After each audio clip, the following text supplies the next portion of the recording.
मी विजयकुमार महादेव वाघमोडे, मुख्याध्यापक शिवणे माध्यमिक विद्यालय व उच्च माध्यमिक विद्यालय शिवणे, तालुका सांगोला, जिल्हा सोलापूर.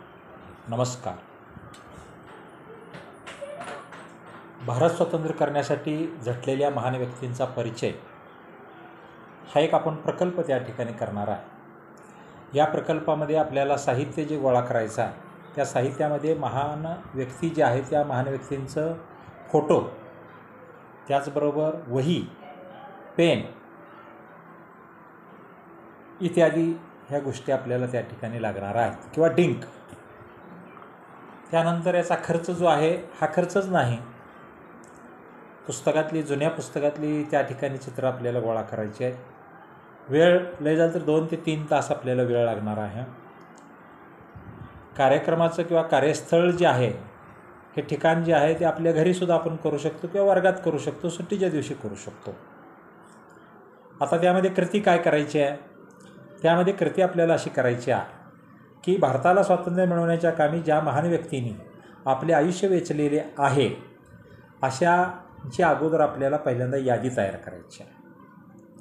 आता यादीमध्ये उदाहरणार्थ आपण जर पाहिलं तर आचार्य विनोबा भावे, मौलाना आझाद, जयप्रकाश नारायण, उषा मेहता, त्यानंतर अरुणा सप्पल्ली, क्रांतिसिंह नाना पाटील, नेताजी सुभाषचंद्र बोस, रासबिहारी बोस, डॉक्टर लक्ष्मी स्वामीनाथन, सरदार वल्लभभाई पटेल, स्वामी रामानंद तीर्थ, लोकमान्य टिळक, सावरकर आणि तुमचे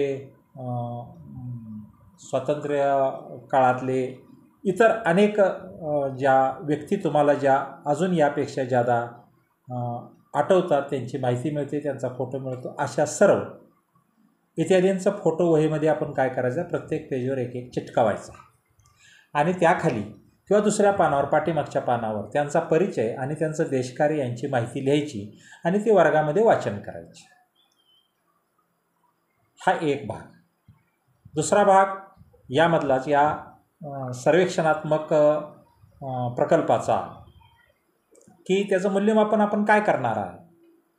तर मूल्यमापनामध्ये आपल्याला पाहता येईल की भारताला केव्हा स्वातंत्र्य मिळालं, आझाद हिंद सेनाची स्थापना कोणी केली, भूमिगत चळवळीमधले नेते कोण, स्वातंत्र्य भारताचे पहिले गृहमंत्री कोण, गोवा मुक्ती लढ्याचे प्रमुख कोण, त्याचबरोबर इतर काळ्या पाण्याची शिक्षा भोगणारे नेते कोण, किंवा इतर तुमचे जे आहेत संयुक्त किंवा देश स्वतंत्र करण्यासाठी असंतोषाचे जनक कोण, अशा प्रकारचे काही मूल्यमापनाचे काही प्रश्न त्या ठिकाणी आपण विचारू शकतो, देऊ शकतो.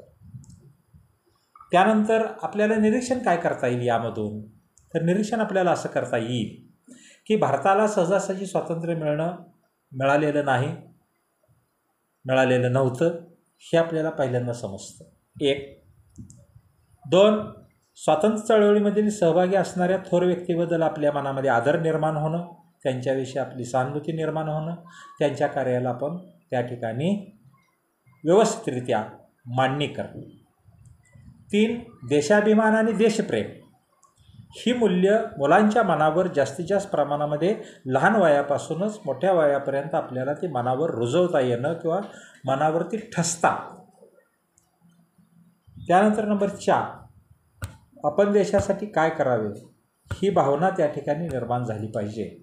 आणि 5वा 6वा सगळ्याच गोष्ट आहे की आपल्या बलिदानानं त्या ठिकाणी मिळालेलं स्वातंत्र्य हे टिकावं, ही उदात्त भावना निर्माण होणं, या गोष्टी त्या ठिकाणी आपल्याला सांगता येतील.